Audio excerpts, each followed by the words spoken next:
Exercise 1.2 का question number 4 में हमें दो नंबर्स दे रखे हैं 306 657। इसका एलसीएम दे रखा है 9।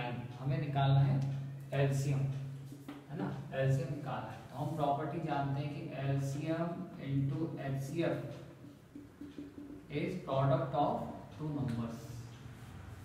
यहाँ पे एलसीएम हमें निकालना है, एलसीएम दे रखा है 9 और दो नंबर जो है वो है 306 और 657।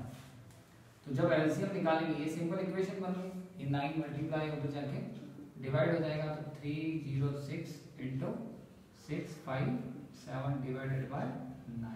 इसको थोड़ा कैंसिल कर लेते हैं, ये हुआ 3 and 4। 34 को 657 से मल्टीप्लाई करेंगे तो 2233 इसका आंसर आएगा। तो ये इसका एलसीएम हो गया, ठीक है। अब नेक्स्ट क्वेश्चन जो है 5th में हमें कहा है कि क्या 6 की पावर n एंड्स विथ 0 होगा कि नहीं। तो 0 से एंड कब होगा, 0 मतलब 10, 120, इन सब के जब हम फैक्टर देखते हैं तो कंपल्सरीली वो 2 की पावर n 5 की पावर n फॉर्म में होना चाहिए, या तो उसमें 2 और 5 दोनों के फैक्टर होना कंपल्सरी है 0 लाने के लिए। तो उसमें अगर हम 6 की पावर n के फैक्टर देखते हैं तो ये हमें सिर्फ 2 और 3 मिलते हैं, है ना। तो देखा जाए तो ये 2 की पावर n इंटू 3 की पावर n फॉर्म में है, इसमें 5 नहीं है। तो जब भी 5 नहीं होगा और 2 से मल्टीप्लाई नहीं होगा तो कभी भी इसका टर्म 0 पे एंड नहीं होगा। कहने का मतलब है जैसे मैंने 6 की पावर n में n इक्वल टू 1 रखा तो 6 की पावर 1 6 होती है ना।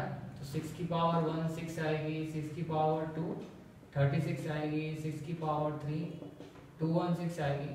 तो इसमें कभी भी यूनिट प्लेस पे 0 नहीं आएगा। क्यों? क्योंकि इसमें फैक्टर 5 का है। तो हमारा आंसर हो गया no, because it do not have factor 5। इसमें फैक्टर 5 है ही, फैक्टर 5 होना जरूरी है। ऐसा ही एग्जाम में और भी क्वेश्चन आ सकते हैं कि 4 की पावर n, तो 4 की पावर n में भी 5 का फैक्टर नहीं है। अगर 15 की पावर n तो इसमें 5 का है लेकिन 2 का नहीं है ना। तो जब भी ऐसे होगा 5 और 2 दोनों के फैक्टर नहीं होंगे तब तक ये आंसर 0 नहीं आएगा। तो जो 6th क्वेश्चन है, 6th क्वेश्चन में हमें बिना इसको सॉल्व किए, सॉल्व मतलब आंसर निकाले बगैर, हमें इसको चेक करना है क्या ये कंपोजिट नंबर है क्या। तो क्वेश्चन नंबर 6 में हमारे ये दो पार्ट है। पहले पार्ट में हमें दे रखा है 7 इंटू 11 इंटू 30 प्लस 30।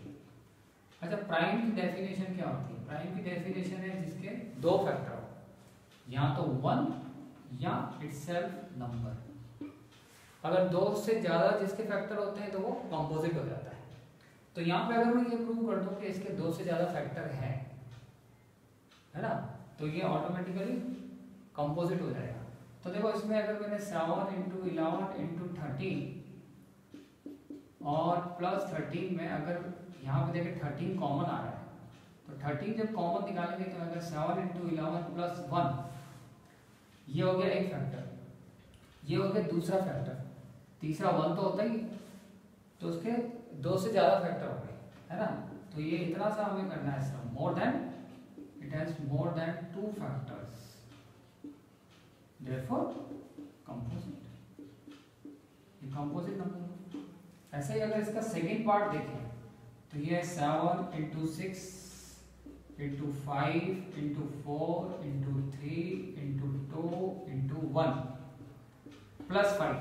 तो इसमें देखो 5 कॉमन आ रहा है ना। 5 अगर कॉमन निकाल दें तो रिजल्ट में क्या है, 7 into 6 into 4 into 3 into 2 into 1 plus 1।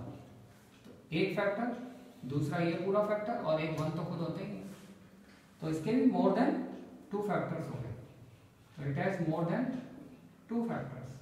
तो more than 2 factors, therefore we can say that this is composite. This is also composite. अब जो लास्ट क्वेश्चन है उसमें एक सर्कुलर फील्ड में 2 पर्सन दौड़ रहे हैं।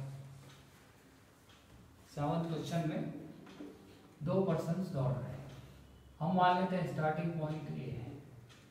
एक पर्सन जो है वो 18 मिनट में पूरा राउंड करता है और जो दूसरा पर्सन है वो 12 मिनट में करता है।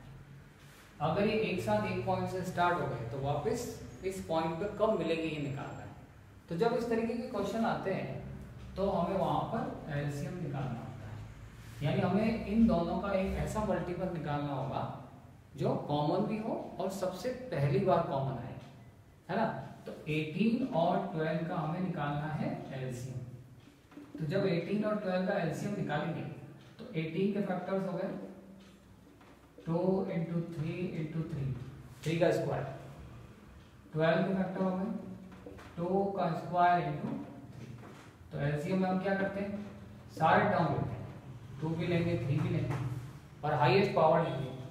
तो 2 की हाईएस्ट पावर यहाँ 1 है, यहाँ 2 है, तो हाईएस्ट पावर 2 हुई और 3 की 1 और 2 में से 2 बड़ी पावर, तो ये हुआ 4 × 9 मीन्स 36। तो 36 मिनट बाद ये आपस में एक दूसरे से मिलेंगे।